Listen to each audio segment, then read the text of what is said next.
各位早安佛光的观众菩萨，大家平安吉祥。各位有没有觉得今天的早安佛光好奇怪啊？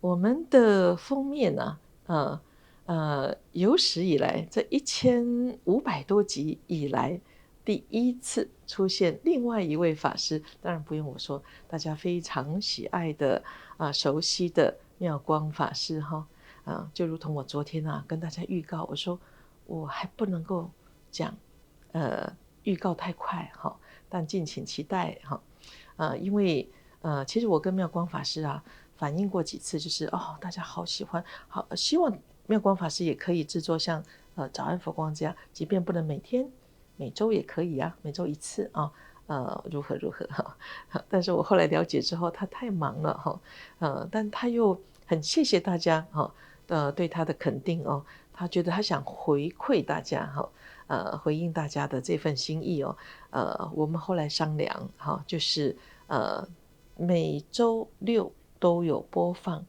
他的一个教学的视频，当然现在是 Buddhist Light Tales， 那么就星云说喻的英文版那之后呢我一直没有说出来的就是他有承诺每个月一次要特别为我们早安佛光的这观众朋友录制一集跟大家讲话这样但一直揣摩不到但用什么形式比较好好，那今天就是这个光辉的5月这个国际佛光日佛光山开山纪念日这个总之呢就是他要实现这个心愿那所以今天就是第一次在5月份每个月最后一个星期六在早安佛光跟大家说话好，所以待会儿的时间要交给妙光法师，但是在交给妙光法师之前呢我在他的这个Facebook 上看到有一段这就是为什么我说各位看这张照片也是很摄受人心的，有2位高手我们今天这一集的题目叫鱼缸里的高手我问妙光法师为什么这样说，他说这个是因为他参与联合国的一些会议看到这旁边那个翻译室里头各国的翻译高手坐在里面那个翻译室呢四边围起来，只有翻译的人很专注的在翻译他就好像鱼缸里的高手他说他讲的高手是坐在他旁边的那位智杰老师我说这个鱼缸有2位高手就这张照片那另外呢我先念一段因为他这一段很怎么讲，其实认真感受进去很震撼人心我很深受感动就是了我来念一段他在脸书上讲到他们2位在那个翻译室里头，其实这是一个他待会儿要分享的，他才前几天在佛光大学进行了一个佛教这个口译工作坊就是有关口译的部分那么那这部分呢更加是在培训同步翻译翻译有一种就是你讲一句我讲一句，你讲一段我讲一段但是那种同步翻译呢，就是听的人是戴着耳机那翻译的人独立出来那讲者就是一边讲，这个同步翻译的人要很流畅的把讲者的意思表达出来像同步翻译这个是很难的好，那总是呢就是有这样一段的培训课程那妙光法师写下了一段话他说我因为全文比较长，我念后面的这一段他描述他看这个智杰老师在翻译，他说智杰看似不假思索，无缝接轨地将贾博士高语速的致辞流畅的输出，背后是数千个小时的预习、演练和实战经验。短短4分钟，令我完全投入在他的音声引导里，振奋到心跳加速，因为太开心遇到翻译高手了。当轮到我示范佛教口译时，我只有几秒钟的时间调整呼吸，将视线聚焦在影片中的讲者身上，让上一刻狂飙的肾上腺素尽快回归平静。15年没有做同步口译了，前面又有一段这么出色的完美示范，紧张难免会有。但是当第一句开始流进耳朵里时，身心即刻扣紧了讲者提到法会就是以法相会的所缘境里，自己就像是鱼回到了水中，身口意完全浸润在佛法的世界里，只需要听闻佛法，思维佛法，传递佛法，其他什么都不用想。这种身心清安的感受真的是久违了，很欢喜能有这样的经历。身旁的高手真的是善知识，是我们努力向上的助缘。佛教口译这份职责是神圣高雅的，最终还是很庆幸自己有福报能够成为水里的鱼。谢谢志杰，同时也谢谢从未放弃口译的自己。是不是很感人啊？我读来内心还是很深受，很激动了哈。觉得妙光法师实在是师父的好徒弟哈。把师父的那种弘法度众的那种慈心悲愿，把它完整的传译出来哈。现在来换下一张。好，各位看旁边这张照片特别在这个脸书上把它选出来我就问妙光法师我说您这张就是也是很收摄但这是代表什么呢？就是说你在口译箱里头那合掌是总不是要诵经或者怎么样嘛这是在做什么这样妙光法师跟我说其实是他跟学员在分享就是说一个口译者就翻译人员不管外面怎么样吵杂或者他怎么紧张他一旦进入这个口译箱里头，他10秒钟之内怎么样就马上好像正念活在当下就是我就安住在此时此刻，我就是在这个就只有这个时空就是在这里安住当下这样那第一个观念第二个呢，就是他的所缘境，就他的意念跟追随着依靠的只有这个讲者的他要诠释的法义，就依循着他的声音，他的法义就是这样他的所缘境那然后第三呢，就是要靠发愿的，就是我在这里不是为了什么，也不是为名，也不是为利我就是为了要弘法这是我如是发愿然后深呼吸我听这一段也很感动那总是了今天借着妙光法师第一次特别我们早安佛光的观众朋友们来做这个分享他说因为第一次还在揣摩到底怎么样比较是大家需要的这份心意我真的非常的感谢那至于说技术上或者如何，我们就慢慢再来怎么讲摸索就是揣摩着怎么样是最好就可以了好了，那今天呢我就真的请妙光法师这个是在鱼缸里头的高手然后来跟大家做这个英语佛法的这个分享好吗？我们现在一起来聆听，祝福大家，阿弥陀佛。吉祥 and auspicious greetings. You're on the Good Morning Foguang channel. Yes, you're not in the wrong place. Venerable Yonggu has kindly invited me to sit in as an English-speaking host on a monthly basis. It is truly an honor and a meaningful opportunity to share Foguangshan and Blia news with our English-speaking community. I am very grateful for this chance to contribute and connect with a wider audience. For me, it was a big decision to take on this role, because for those who have been following the previous sharings, you would have heard about my commitment to completing the Foguang Dictionary this year. At first, I was not sure if I would be able to add this to my load, especially the fact that I would have to do this on a regular basis. But at the end, I realized this is too good an opportunity to miss, as I'll be able to share with you my journey as a Dharma teacher. Therefore, I'll do my best to share the action and news at Fo Guangshan for our global community, starting with the projects and events I am involved in, as well as the regular happenings. So let's begin with the past weekend. I had the incredible opportunity to attend the second Buddhist interpreting workshop at Fo Guang University in Yilan, Taiwan. This workshop was co-organized by the Fo Guangshan Institute of Humanistic Buddhism and the Fo Guang University Department of Buddhist Studies. It was a truly enriching experience filled with learning, camaraderie, and personal growth. And I can't wait to tell you all about it. In short, the workshop took place at the beautiful Yunshui on the Fo Guang University campus. The serene environment of Yunshui, the Department of Buddhist Studies, provided the perfect backdrop for our intensive learning sessions.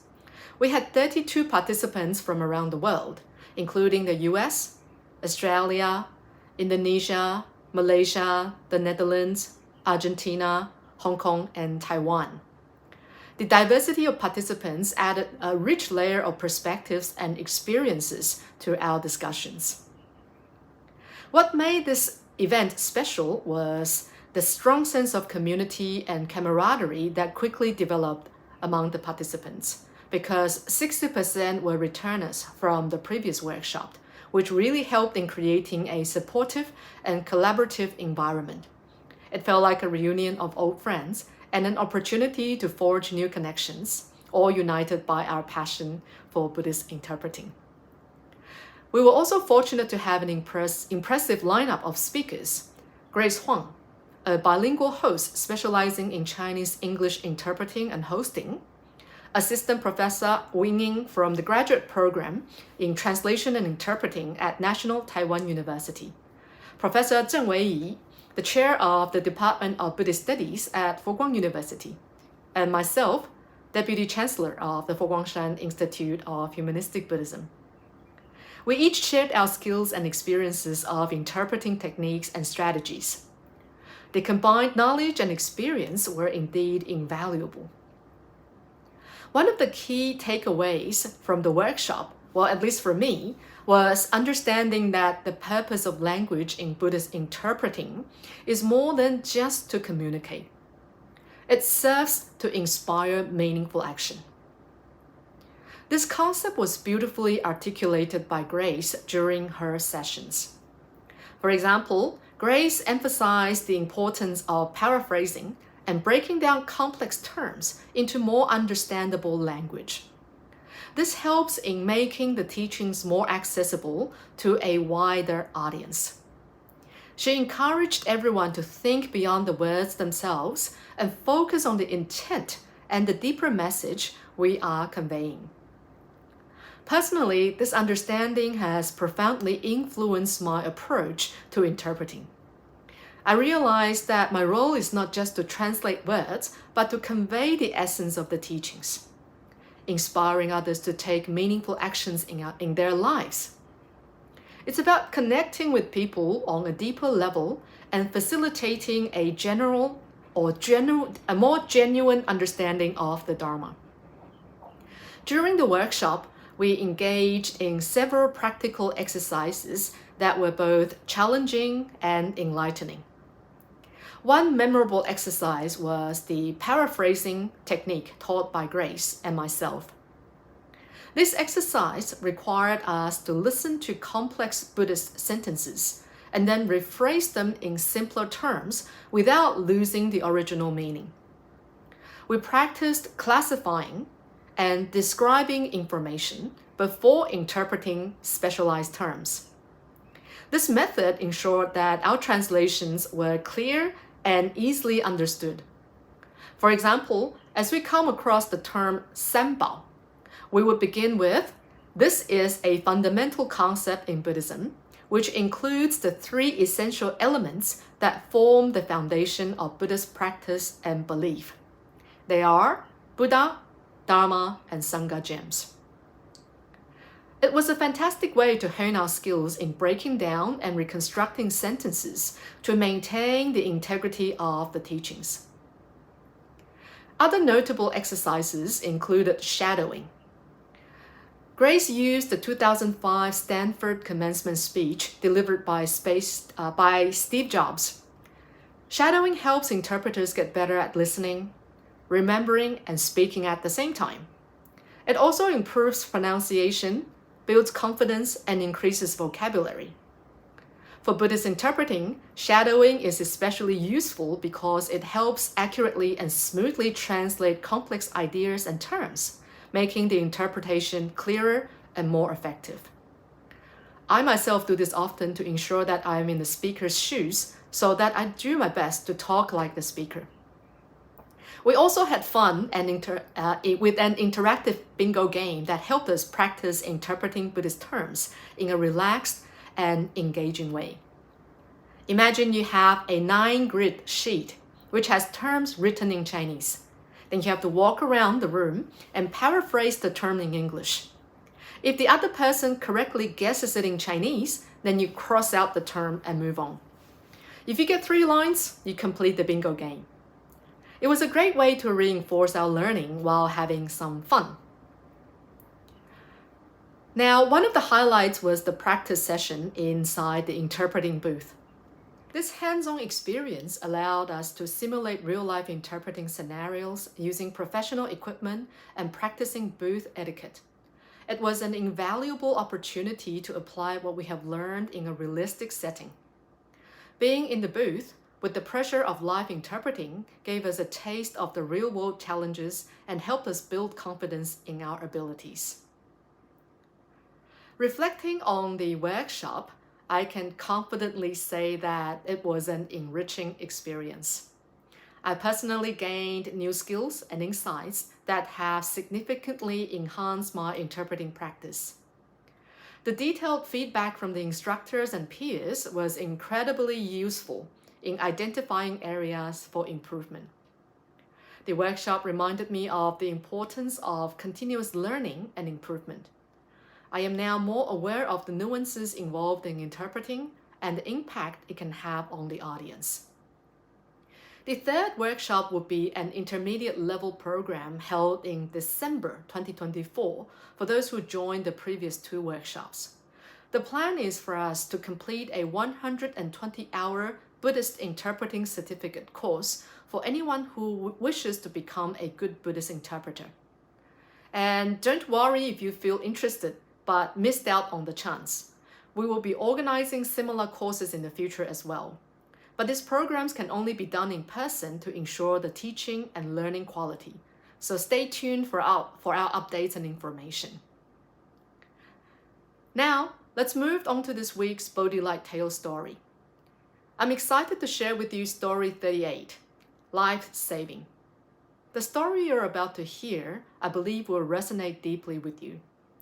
In this heartwarming tale from Taipei, a dedicated surgeon named Martin faces an unexpected situation that causes him to miss an important conference in London. Despite the setback, Martin's selfless actions led to a series of surprising and touching events that highlight the power of compassion and kindness. This story was chosen for its powerful message about the impact of selflessness and compassion in daily life. Martin's experience shows that acts of kindness can have far-reaching effects, creating ripples of positive change. It is also a beautiful reminder that our actions, no matter how small, can make a significant difference in the life of others. Imagine missing an important event because you decided to help a stranger in need. What if that single act of kindness set off a chain of events that changed your life and the lives of those around you forever? This story explores that very scenario. So be ready to listen to Life Saving and discover the power of compassion and loving kindness. I hope it inspires you as much as it has inspired me. So to wrap up today, I shared 2 things with you. One, the weekend's workshop on Buddhist interpreting at Foguang University in Taiwan. And the second is the story, life-saving, chosen from my podcast series on Buddhist tales to inspire mindful practice and joyful living. So I'm very happy that I have the opportunity to come on Good Morning Foguang, 早安佛光, and to share with you all this news and information in English. In the future, I will come on regularly to update you about the regular events at Foguangshan, their purpose, and maybe some general questions that you may have about Buddhism. So feel free to write down your comments or questions in the message board. I'll be happy to interact with you to the best of my ability and maybe suggest your preferred topic, and then we can talk about it. For example, what does rebirth mean? Why do Buddhists celebrate Wesak? Okay. What does karma mean? And so on. Well, ask me anything. The more you ask, the more you know. And the more you ask, the more I'm able to tell. So once again, thank you very much for joining me today. I look forward to sharing more with you in the next month. Until then, enjoy the Bodhi Light Tale story and take care. See you next month.